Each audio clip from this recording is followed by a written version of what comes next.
Hello friends, इस video में NEET sample paper 6 के क्वेश्चन नंबर 21 to 30 को सॉल्व करेंगे। क्वेश्चन नंबर 21 है कि the energy that will be ideally radiated by 100 kilowatt transmitter in 1 hour is how much. Power दिया हुआ है और टाइम दिया हुआ है। हमें निकालना क्या है? हमें निकालना है कि कितना एनर्जी रेडिएट करेगा। पावर क्या होता है? पावर होता है एनर्जी बाय टाइम। एनर्जी निकालना है तो ये हो गया पावर टाइम्स टाइम। पावर यहाँ पर लिखा हुआ 100 किलोवाट, किलो को हम जस्ट वाट पे लिखते हैं, और टाइम एक में आवर है, एक hour means 60 minute times 60 seconds, तो इस सेकेंड में आ गया, और ये जूल पर सेकेंड हो गया, तो हमें इतना जूल मिल गया। ये कितना आया? 36 टाइम्स 23527, इतना joule. 36 times 10.7 joule. Option number 4।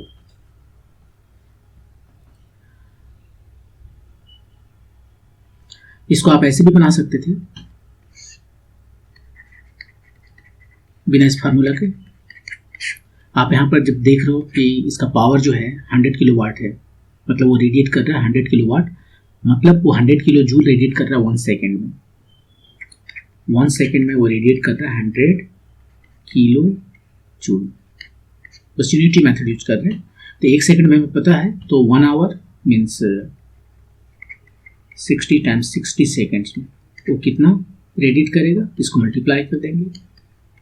एक मैंगो का प्राइस है 20 रुपीज़, तो 100 मैंगो का प्राइस है 20 टाइम्स 100, ये हो गया हमारा 36 टाइम्स 10⁻7 जूल, एक्जैक्टली 6। मूव करते नेक्स्ट क्वेश्चन पे।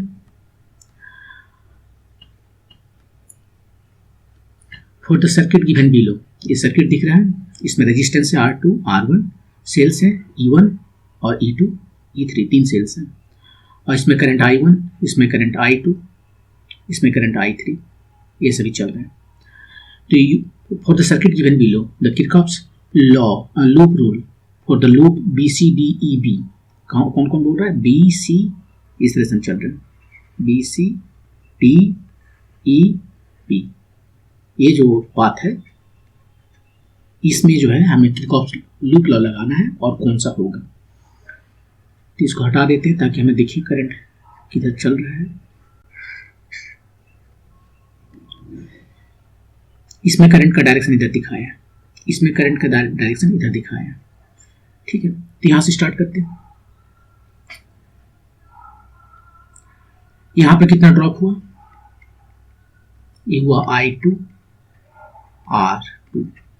इधर आए, ये higher potential to lower potential गए तो प्लस E2, इधर लोअर टू हायर गए तो माइनस E3, यहां पर आ गए, अब करंट को ऑपोजिट जा रहे हैं तो minus sign, I3 times R1, इतना ड्रॉप है, इक्वल टू, सब एक साइकिल में सब मिला देंगे इस तरह से तो 0 हो जाएगा। अब ढूंढते हैं कौन है ये, I2 R2 ये दोनों में है, plus I2 R2 plus E2 minus E3 plus E2 minus E3, ये ऑप्शन नंबर 2 में है, minus I3 R1 option number 2। तो इसमें क्या करना है? इसमें हम जिस लूप में मुझे बोला है उस लूप में चल रहे हैं। हम किसी भी डायरेक्शन में चल सकते हैं, क्लॉकवाइज एंटी क्लॉकवाइज, हम इधर ही चलते हैं करंट के डायरेक्शन में। करंट का डायरेक्शन इधर में चलेंगे, लेकिन यहाँ पर वापस आएंगे तो इसका ऑपोजिट हो जाएगा, इसलिए मैटर नहीं करता है कि किस डायरेक्शन में हम चले। हमें इसे BCDEB में चलते हैं, जैसे यहाँ पर लूप होता है। यहाँ पर जो ड्रॉप हुआ है I2 R2, current times potential resistance I2 R2। यहाँ पर कितना ड्रॉप हुआ? ये हायर पोटेंशियल से लोअर पोटेंशियल गए तो ड्रॉप जो है पॉजिटिव हुआ। यहाँ पर कितना ड्रॉप हुआ? Lower potential to higher potential गए तो ड्रॉप जो है सो नेगेटिव हुआ। यहाँ पर करंट का ऑपोजिट डायरेक्शन में जा रहे हैं तो माइनस देना होगा, और ड्रॉप कितना हुआ? Current times resistance, 0। मूव करते हैं नेक्स्ट क्वेश्चन पे। If Wheatstone base is used to determine the value of unknown resistance X by adjusting the variable resistance Y, ये जो है वेरिएबल रेजिस्टेंस है, Y का वैल्यू चेंज हो सकता है। और x का वैल्यू बताना है for the most precise measurement of x the resistance P and Q को कितना होना चाहिए, should be approximately equal and r small, should be very large and unequal, do not play any significant role, should be approximately equal to 2x। P और Q को क्या होना चाहिए ताकि x का जो वैल्यू है वो ज़्यादा प्रिसाइज हो। ज़्यादा प्रिसाइज हो इसका मतलब ये है कि उसमें एरर कम हो, x के मेजरमेंट में एरर कम हो। ये व्हीट स्टोन ब्रिज है और जब ये कुछ नहीं लिखा है तो ये बैलेंस्ड व्हीट स्टोन ब्रिज है। तो उस केस में हम क्या करते हैं, हम कहते हैं कि P by Q equal to x by y होता है और यहीं से x का वैल्यू निकालते हैं। x is equal to P by Q times y. इस तरह से x का वैल्यू निकालेंगे, P Q का वैल्यू रखेंगे और y को हम एडजस्ट करेंगे ताकि हमें नल पॉइंट मिले। इसमें जो है यहाँ पर गैल्वेनोमीटर दिखाया नहीं है, इसमें जो गैल्वेनोमीटर इसमें कोई करंट फ्लो ना करे, वो उतना वैल्यू देंगे y का कि कोई करंट फ्लो ना करे और तब हमें यहाँ से x का वैल्यू निकलेगा। अब x का वैल्यू में ज़्यादा प्रिसाइज निकालना है, उसमें एरर कम से कम हो, क्योंकि यहाँ पर P और Q का जो वैल्यू लेंगे उसमें कुछ एरर हो सकता है। जो हमारे पास मार्किंग है रेजिस्टेंस में, जो कलर कोड से हम उसको रेजिस्टेंस पढ़ते हैं, वो थोड़ा बहुत इधर उधर हो सकता है डिग्रेडेशन की वजह से, मैन्युफैक्चरिंग प्रॉब्लम की वजह से। तो इसमें कुछ एरर है, P में, Q में भी एरर है, वैसे Y में भी एरर है, तो X में भी एरर आएगा। एरर कितना आएगा X में, यह आएगा del P by P। Error तो ऐड होते चला जाता है। इसको मुझे मिनिमाइज करना है, ये मिनिमाइज करना है। इसको कैसे मिनिमाइज करेंगे,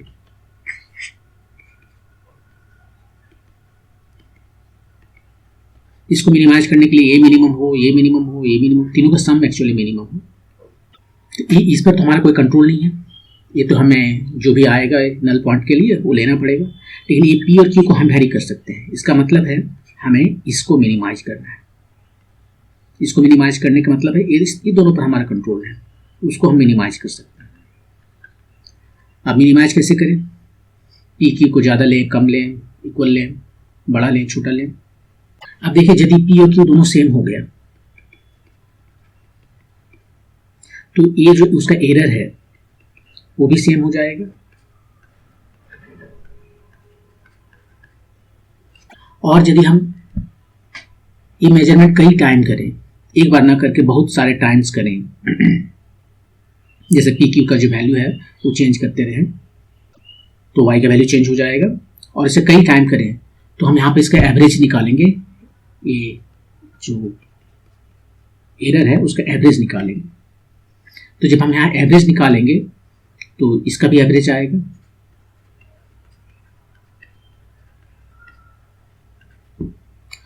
और यदि P और Q मान लीजिए सेम है तो उसका एरर तो सेम है, और किसी टाइम में A प्लस होगा, किसी टाइम में A माइनस होगा, किसी टाइम में उल्टा होगा।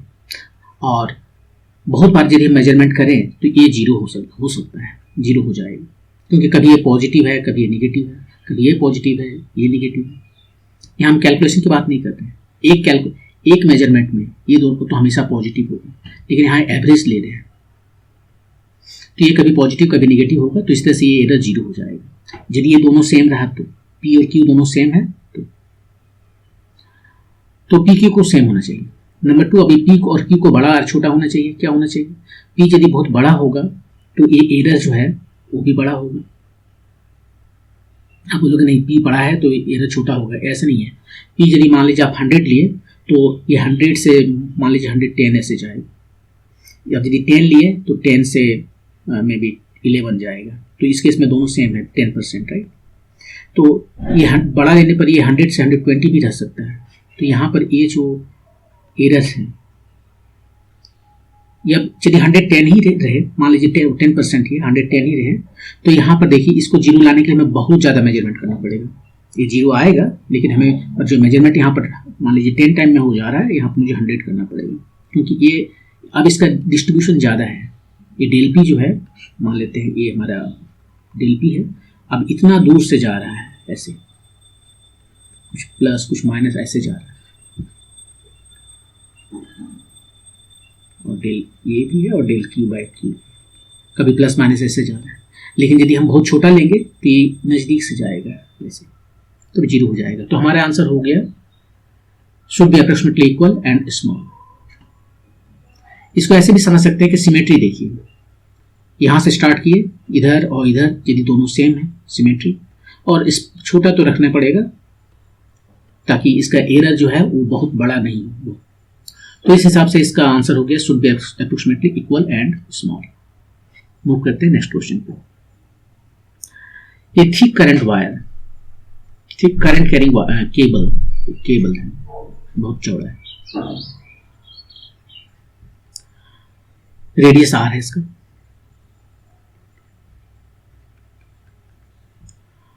एक करंट इसमें जा रहा है आई, ये एक ही केबल है, ये दो केबल नहीं है, ठीक है। इसमें जो करंट जा रहा है वो आई है, ऐसे दिखाने से बेहतर है, ऐसे दिखाते हैं। Uniformly distributed across cross section. The variation of magnetic field B due to the cable with the distance r from the axis of the cable, ये axis है, किस प्लॉट से दिखाया जाएगा? तो यहाँ पर हम दो पॉइंट लेके चलते हैं, एक पॉइंट ये लेके चलते हैं, ये वाला पॉइंट जो इसके अंदर में है, ये केस 1 है, इधर केस 2 करते हैं, बाहर पॉइंट हम लेते हैं कि इसमें करंट जा रहा है आई, ठीक है। इसमें कितना करंट जा रहा है, ये जो हम एक क्रॉस सेक्शन लेते हैं, इससे होकर कितना करंट जा रहा है। करंट यूनिफॉर्मली डिस्ट्रीब्यूटेड है अक्रॉस इट क्रॉस सेक्शन। जब ये इसका रेडियस आर है तो क्रॉस सेक्शनल एरिया यदि पाई आर स्क्वायर है, कैपिटल आर स्क्वायर, तो करंट जा रहा आई 1 है, तो I by pi R square, ये कितना है पाई स्मॉल आर स्क्वायर, उतना है, तो I by pi capital R square times pi small are square, मतलब ये करंट हमें मिला I R square by capital R square, इसके अंदर जो करंट चल रहा है। अब यहाँ पर हम एम्पियर्स लॉ लगाएं, एम्पियर्स लॉ कहता है कि ये जो लाइन इंटीग्रल है b का वैल्यू, इस लाइन में हम देख रहे हैं हर एक जगह c लाइन जो है वो होता है इसके अंदर में जो करंट है times mu inside, mu naught current inside c के अंदर में जो करंट है।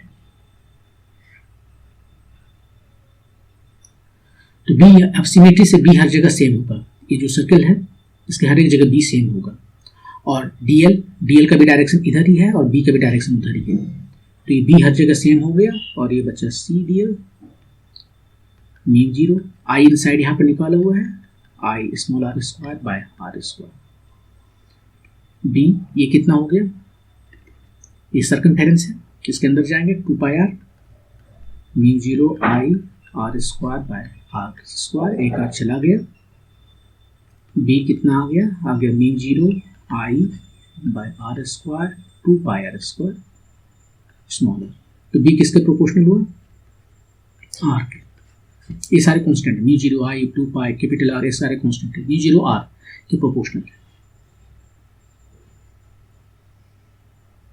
बाहर में देखते हैं क्या हो रहा है, ये तो अंदर की बात है, r तक जो है सो ये लीनियर है, b प्रोपोर्शनल r है, कैपिटल आर तक रेडियस तक, तो रेडियस यहाँ पर दिखाया है नहीं दिखाया, एक ये हो सकता है प्रोपोर्शनल है, उसके बाद में क्या है सो हम देखते हैं, यहाँ भी एम्पियर्स लॉ लगाते हैं। आपकी बड़ा वाला बाहर के लिए है exactly same, mu 0 I inside, आपकी आई इनसाइड तो टोटल करंट हो गया, जो करंट इसमें फ्लो कर रहा है इसके अंदर ही है, तो म्यू 0 आई, और इधर हो गया b 2 पाई आर, तो यहाँ से b आ गया mu 0 I by 2 pi r, तो यहाँ पर b हमारा प्रोपोर्शनल हो गया 1 बाय आर। तो शुरू में कैपिटल आर तक, जब यहाँ r is less than r equal to है, तो यहाँ ऐसे है, और r जब कैपिटल आर से ज़्यादा बड़ा है तो 1 बाय आर जाता है, तो शुरू में लीनियर और बाद में 1/r। शुरू में लीनियर, ये हर जगह लीनियर है, नहीं चलेगा, ये तो पैराबोला है। शुरू में लीनियर और बाद में 1/r, ये जो है सो 1/r है और ये जो है सो r। यही आपका आंसर हो गया, आंसर नंबर 3। मूव करते नेक्स्ट क्वेश्चन पे। Following figures show the arrangement of bar magnets in different configuration. ये 2 बार मैग्नेट्स है, इसका डिफरेंट कॉन्फ़िगरेशन रखा है। यहाँ पर देख लीजिए परपेंडिकुलर रखा है, यहाँ पर एंटी पैरेलल रखा है, यहाँ पर उसके बीच का एंगल 30 डिग्री है, यहाँ 60 डिग्री है। Each magnet has magnetic dipole moment m। Dipole moment कितना होता है? यदि as है, an है, इसका पोल स्ट्रेंथ जो है m स्मॉल m है, तो डायपोल मोमेंट जो है सो होता है पोल स्ट्रेंथ और उसके बीच का डिस्टेंस md। डायरेक्शन एक वेक्टर क्वांटिटी है डायपोल मोमेंट, इसका डायरेक्शन होता है साउथ टू नॉर्थ। जैसे कि हम इसको कंपेयर करें इलेक्ट्रिक डायपोल मोमेंट से, जहाँ पर -q चार्ज और +q चार्ज होता है, तो वहाँ पर जो डायपोल मोमेंट होता है वो होता है ql, इसके बीच का डिस्टेंस है। और डायरेक्शन -q टू +q, ये -q इक्विवेलेंट हो गया साउथ पोल के और +q इक्विवेलेंट हो गया नॉर्थ पोल के, तो इसका डायरेक्शन। अब 2 बार मैग्नेट्स है, तो दो हमारे पास क्या है, मैग्नेटिक मोमेंट है m1 और m2। इसका which configuration has highest net magnetic dipole moment, किसका हाईएस्ट होगा? हाईएस्ट उसका होगा, ये 2 वेक्टर है, 2 वेक्टर को ऐड करते हैं तो हाईएस्ट कब मिलता है? जब उसके बीच का एंगल 0 डिग्री होता है। एंगल 0 डिग्री होता है, यहाँ एंगल तो 0 डिग्री है क्या? यहाँ पर एंगल कितना है? 90 डिग्री है। साउथ टू नॉर्थ, एक वेक्टर इधर हुआ, एक वेक्टर इधर हुआ, 90 डिग्री। यहाँ साउथ टू नॉर्थ नीचे में इधर हुआ और ऊपर वाला साउथ टू नॉर्थ इधर है, इसके बीच का एंगल कितना हो गया? 180 डिग्री। यहाँ पर साउथ टू नॉर्थ ये 30 डिग्री, साउथ टू नॉर्थ ये 60 डिग्री। यहाँ पर थीटा 60 डिग्री है, यहाँ 30 डिग्री है। 0 तो कहीं नहीं है, तो फिर 0 नहीं है तो इसको मैक्सिमम होने के लिए क्या करना पड़ेगा? ये दोनों के बीच का एंगल जितना कम हो उतना अच्छा है। ये यदि पॉसिबल नहीं है देन स्मॉलेस्ट, ठीक, थीटा जितना सबसे कम हो उतना अच्छा है इसका ज्यादा होने के लिए। तो ये हमारा आंसर कौन हो जाएगा? ये, क्योंकि यही थीटा सबसे कम है। थीटा यहाँ 30 डिग्री है, सब जगह देख ली, तो ये आपका आंसर हो गया 3। मैथमेटिकली इसको देखना चाहो तो उसको ऐसे देख सकते हैं, m को हम लिख सकते हैं m1 + m2 in vector addition. तो m का मैग्नीट्यूड कितना होगा? m1 का मैग्नीट्यूड स्क्वायर प्लस m2 का magnitude square 2m1 m2 cos theta. m को मैक्सिमम होने के लिए क्या होना पड़ेगा? m1 m2 फिक्स है, तो इसको cos थीटा को मैक्सिमम होना पड़ेगा, और cos थीटा का मैक्सिमम होने का मतलब है थीटा को मिनिमम होना पड़ेगा, मिनिमम। क्योंकि जैसे जैसे थीटा बढ़ता है कॉस का वैल्यू घटता है, साइन बढ़ता है, टेन भी बढ़ता है, लेकिन थीटा बढ़ने से कॉस घटता है। तो इसको मैक्सिमम करने के लिए हमें थीटा को घटाना पड़ेगा, तो थीटा मिनिमम है। तो थीटा मिनिमम हमने देख लिया इसमें है, तो ये हमारा आंसर होगा। मूव करते हैं नेक्स्ट क्वेश्चन पे। ये uniform magnetic field is restricted within the region of radius r। यहाँ पर दिख रहा है जो क्रॉस से वो मैग्नेटिक फील्ड है, और इसके बीच में उसको रेस्ट्रिक्टेड किया गया है, इसका बाहर में नहीं है। जितना दूर तक क्रॉस दिख रहा है वहीं पर मैग्नेटिक फील्ड है। The magnetic field changes with time. Magnetic field time के साथ चेंज कर रहा है, और उसका रेट दिया है dV/dt। ये टाइम के साथ चेंज कर रहा है, लेकिन स्पेस के साथ चेंज नहीं कर रहा है। कोई पर्टिकुलर इंस्टेंट में t/t यदि मैग्नेटिक फील्ड B है, या मान लेते हैं B0 है, तो हर जगह B0 है। ऐसे नहीं कि यहाँ B0 है, यहाँ 2B0 है, यहाँ 3B0, ऐसे कुछ नहीं, हर जगह B0। लेकिन टाइम जैसे ही चेंज हो जाएगा, ये मान लेते हैं 0 है, टाइम इसके t है, तो B जो है सब कुछ और हो जाएगा, हर जगह वही वैल्यू रहेगा। तो loop on of radius capital R greater than small r। ये रेडियस जो है कैपिटल R है, स्मॉल r से बड़ा है। Encloses the region R and loop 2। ये तो पहला लूप है। पहला लूप में ये लूप नंबर 1 है, इसके अंदर में ये फील्ड है, और लूप 2 में वो आपकी रेडियस r ही है, ये लूप नंबर 2 दिया है, ये लूप नंबर है। r is outside the region of magnetic field as shown in the figure. इसके अंदर में मैग्नेटिक फील्ड है ही नहीं, जहां मैग्नेटिक फील्ड है यहां पर न लेके कहीं और लिया, जैसे इसको बाहर कर दिया, इसके अंदर में मैग्नेटिक फील्ड है ही नहीं। देखिए यहाँ पर जो मैग्नेटिक फील्ड है, तो एक तो हम ऐसे लिख सकते हैं और एक इससे बाहर जाके इधर कहीं ले सकते हैं। इसके अंदर मैग्नेटिक फील्ड नहीं, मैग्नेटिक फील्ड यहाँ है, तो वही ये दिखा रहा है। आप पूछ रहे हैं कि electromotive force generated is how much, दोनों केस में लूप 1 में कितना इलेक्ट्रोमोटिव फोर्स जनरेट होगा और लूप 2 में कितना इलेक्ट्रोमोटिव फोर्स जनरेट होगा, ये दोनों बताना। तो फैराडे के इलेक्ट्रोमैग्नेटिक इंडक्शन से हमें पता है कि जो इलेक्ट्रोमोटिव फोर्स जनरेट होता है वो कितना होता है, वो चेंज ऑफ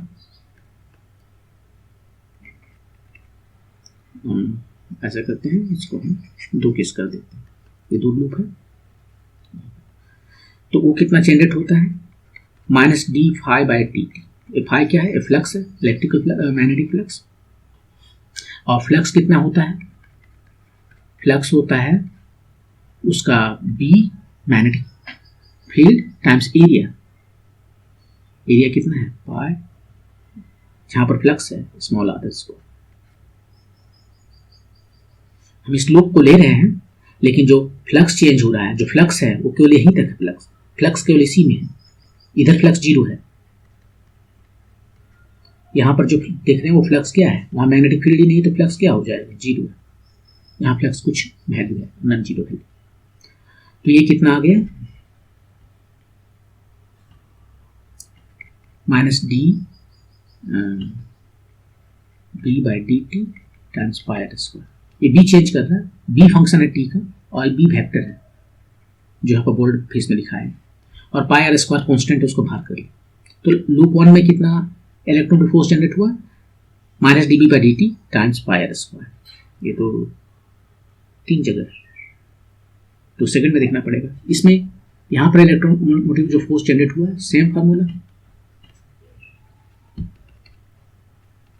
-db/dt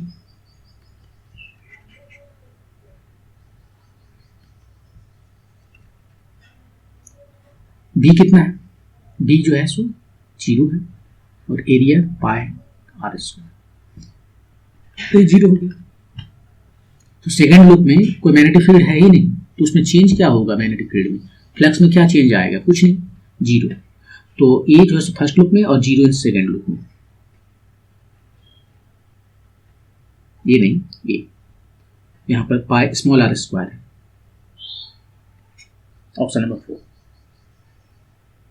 तो फर्स्ट लूप में जो इलेक्ट्रोमोटिव फोर्स जनरेट होगा वो होगा -db/dt times pi small r square, और सेकंड में 0 यहाँ पर है। ओके, मूव करते हैं नेक्स्ट क्वेश्चन पे। The variation of electromotive force with time for 4 type of generators are shown in the figure, which amongst them can be called AC। इसमें से कौन AC है, 8, 1, 2, 3, 4 या कोई और कॉम्बिनेशन। AC का मतलब क्या होता है, AC का मतलब होता है अल्टरनेटिंग करंट।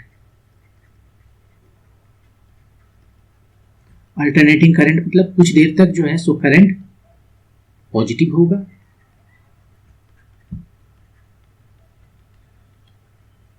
और कुछ अदर दूसरा टाइम तक जो है वो निगेटिव होगा। सो करंट का डायरेक्शन जो है पॉजिटिव भी होगा, निगेटिव भी होगा और अल्टरनेट होगा। मान लेते हैं 75% टाइम पॉजिटिव है, 25% टाइम नेगेटिव, यही चलता रहेगा ऐसे, या 50% time positive, 50% time negative. Magnitude का मैटर नहीं करता, मैग्नीट्यूड कितना होगा उससे मतलब नहीं है, शेप कैसा होगा उससे भी मतलब नहीं है, ये दोनों ही इररिलेवेंट है, इससे हमें मतलब नहीं है।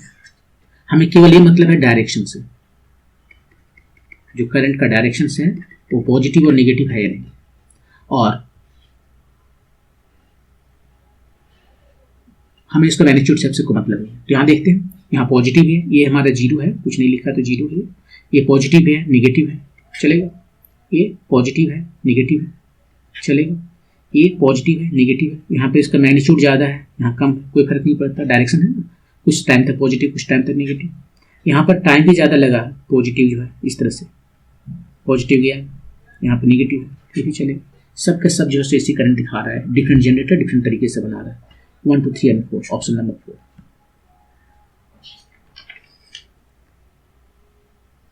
मूव करते नेक्स्ट क्वेश्चन पे। Lights with an average flux दिया हुआ है 20 वाट पर centimetre square, falls on a non reflecting surface at normal incidence having surface area 20 centimetre square. ये जो एरिया दिया है इसका 20 सेंटीमीटर स्क्वायर, उस पर फॉल कर रहा है लाइट, इधर से आ रहा है, और लाइट में कितना फ्लक्स है उसका 20 वाट पर सेंटीमीटर स्क्वायर, मतलब 20 वाट 1 सेंटीमीटर स्क्वायर में कितना एनर्जी फॉल करेगा 20 वाट पर second 20 joule. Non reflecting surface है, मैंने 100% वो एब्जॉर्ब कर लेगा, 100% एब्जॉर्ब है।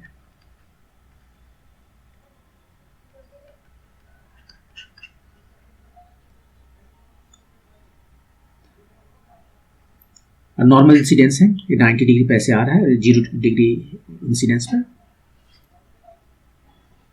The energy received by the surface during time span of 1 minute, energy कितना रिसीव करेगा, 1 सेकेंड में कितना एनर्जी रिसीव करता है, 1 वाट मतलब 20 जूल, राइट, और वो भी 1 सेंटीमीटर स्क्वायर, यहाँ कितना सेंटीमीटर स्क्वायर 20 सेंटीमीटर स्क्वायर, ऐसे कर देते हैं पर सेकेंड, 1 सेकेंड में सेंटीमीटर स्क्वायर चला गया 400 जूल पर सेकेंड। 1 सेकेंड में जो है तो यहाँ पर सेकेंड लिखना ठीक नहीं है, 1 सेकेंड यहाँ लिखिएगा। तो 1 सेकेंड में 20 टाइम्स 20 वाट 1 सेंटीमीटर स्क्वायर में, तो 20 सेंटीमीटर स्क्वायर में 20 टाइम्स 20 400 जूल जो है सो वो एब्जॉर्ब कर रहा है। 1 मिनट में कितना एब्जॉर्ब करेगा 60 सेकेंड, मल्टीप्लाई कर देगा,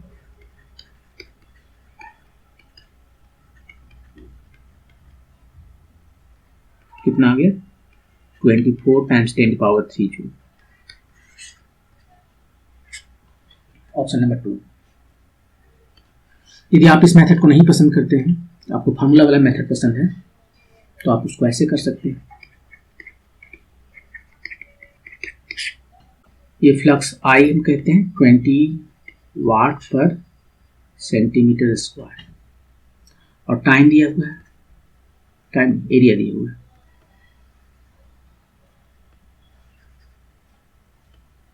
एरिया दिया हुआ है 20 सेंटीमीटर स्क्वायर। तो एनर्जी जो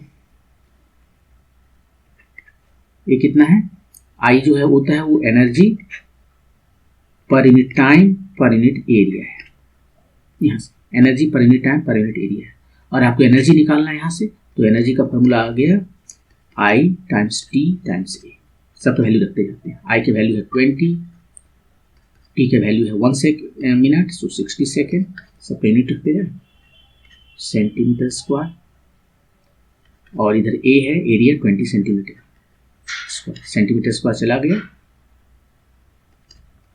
24 टाइम्स 10⁻³ जूल। यहाँ पर वाट है, जूल नहीं है, वाट सेकेंड है तो जूल है, वाट को हम लिख सकते हैं जूल पर सेकेंड, तो इतना जूल है, तो आप फार्मूला भी यूज कर सकते हैं, और फार्मूला यहीं से ले आए हैं। ये जो फ्लक्स दिख रहा है जस्ट हम इसका डायमेंशन देख के लिख रहे हैं, ये कितना है वाट है, मतलब एनर्जी पर यूनिट टाइम, और नीचे में एरिया है, यहाँ एरिया लिखिए, और यहाँ से हमें एनर्जी निकालना था, निकाल दिया। मूव करते हैं नेक्स्ट क्वेश्चन पे। An object is placed at a distance of 40 centimeters from a concave mirror. ये रहा concave mirror, इसका फोकल लेंथ है 15 centimetre. If the object is displaced through a distance of 20 centimeter towards the mirror, the displacement of the image, object को displace किया है 20 centimetre, तो image में कितना डिस्प्लेसमेंट है वही बताना है। कहाँ पर रखा हुआ है 40 सेंटीमीटर पर। ये 15 है तो इसको हम फोकल लेंथ कहते हैं 15। ये 30 पर जो है सो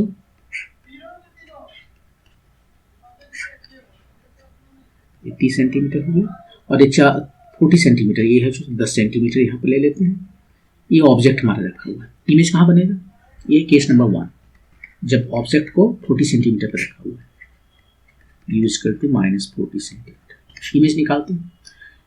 फार्मूला क्या है, 1/f = 1/v + 1/u। मिरर का फार्मूला 1/15 -15। ये कनकेव मिरर है तो इसका फोकल लेंथ नेगेटिव है, आप देख सकते हो यहाँ पर लेफ्ट साइड में। v कितना है हमें नहीं पता, उसको v1 कहते हैं। ये फार्मूला है तो उसको फार्मूला रहने देते हैं, यहाँ पर v1 कहते हैं। ये पता करना है। प्लस 1/u, u जो है सो -40 है, -40।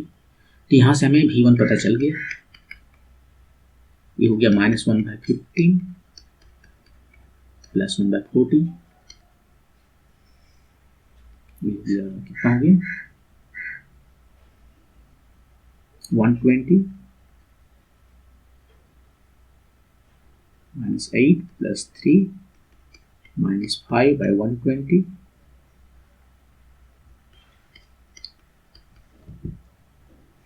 -1/24। सो v1 में पता हो गया -24 सेंटीमीटर। केस 2 चलते हैं। अब डिस्प्लेस करके ये मिरर है, ये f है, ये c है, ये कितना है 30।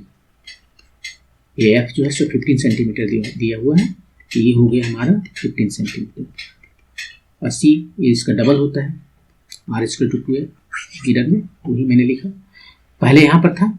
अब जो है इसको ले गया कितना 20 सेंटीमीटर डिस्प्लेस किया, 20 सेंटीमीटर डिस्प्लेस किया टुवार्ड्स मिरर।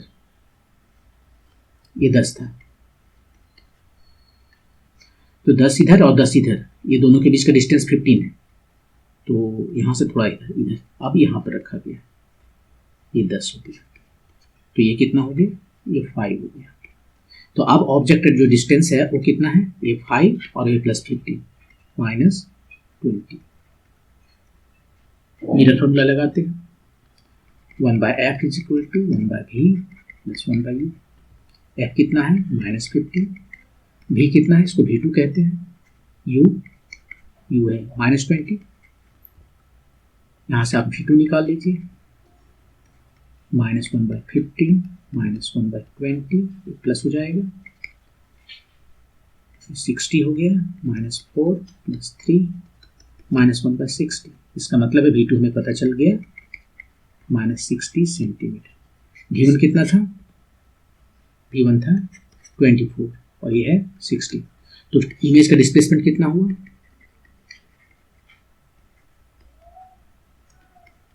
इमेज डिस्प्लेसमेंट जो है वो हो गया v1 - v2। उसको मॉडल लेते हैं। v1 है -24 और ये हो गया -60। कितना हो गया, ये 24 + 60 -24 36, राइट, 36 सेंटीमीटर। किधर पहले जो है सो -24 इतना है, इधर है ये 24 पे है, और अब जो है सो 60 पर है, और दूर चला गया, माइनस में है और दूर चला गया, तो अवे फ्रॉम मिरर।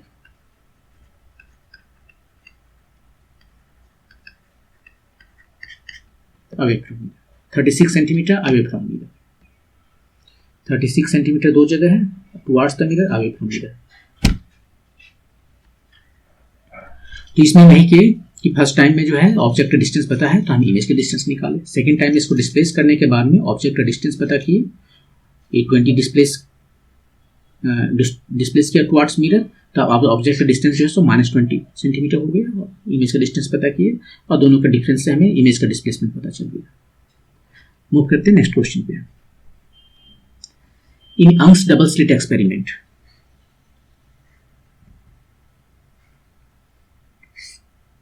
ये है स्क्रीन,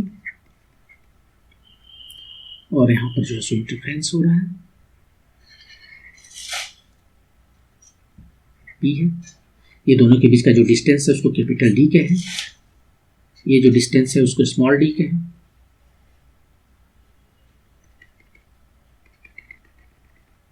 इसको थीटा कहें आप, सबसे मतलब नहीं। If the separation between coherent sources is half, ये डी को हाफ कर दिया गया है, and the distance of the screen from the coherent source is doubled, इसको डबल कर दिया है, डी को डबल कर दिया, इसको हाफ कर दिया, then the fringe width becomes how much, मतलब फ्रिंज विड्थ होता कितना है, ये जो हम W से यदि डिनोट करें फ्रिंज विड्थ को, W ये होता है d लैम्डा बाई टी। कैसे? ये जो ब्राइट फ्रिंज है उसका डिस्टेंस कितना होता है, n d lambda by t. Next bright जो फ्रिंज है उसका डिस्टेंस कितना होता है, n plus one d lambda by t. दोनों का जो डिफरेंस है वही फ्रिंज विड्थ है, और वो आ गया डी लैम्डा बाई डी। अब W देखिए प्रोपोर्शनल है डी के, कैपिटल डी, और ये प्रोपोर्शनल है 1 बाई डी के।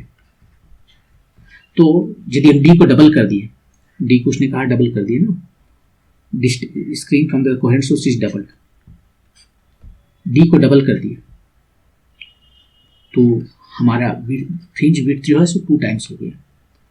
ये स्मॉल डी कोहेरेंट सोर्स जो है, the separation between coherent source मतलब स्मॉल डी, ये कैपिटल डी था, स्मॉल डी जो उसको हाफ कर दिया गया है, और ये इनवर्सली प्रोपोर्शनल है, हाफ नीचे लिखेंगे तो ये भी 2 टाइम्स हो गया और ये भी 2 टाइम्स हो गया। तो फ्रिंज विड्थ जो है सो कितना हो गया, 2 टाइम्स टाइम्स 2 टाइम्स 4 टाइम्स हो गया। ये आपका आंसर है, 4 times, option number 2।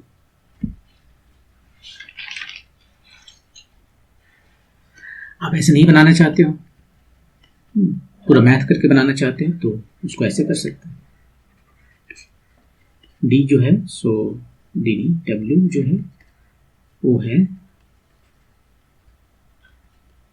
D lambda by T. First case में इसका डी का वैल्यू कैपिटल डी है, स्मॉल डी का वैल्यू भी जस्ट डी है, और सेकेंड केस में डी को डबल कर दिया, लैम्डा तो वही है, ये लाइट का वेवलेंथ है, और डी इसको हाफ कर दिया, तो कितना आया, ये आया 4 डी लैम्डा बाई डी। अब यहाँ से देख सकते हो डायरेक्टली, ये क्वांटिटी तो हमारा W1 है, तो 4 टाइम्स हो गया। ऐसे भी आप इसको बना सकते हैं। ओके, सो ये था पार्ट 3 जिसमें हम क्वेश्चन नंबर 21 to 30 सॉल्व किए। नेक्स्ट पार्ट में क्वेश्चन नंबर 31 to 40 सॉल्व करेंगे। Thank you.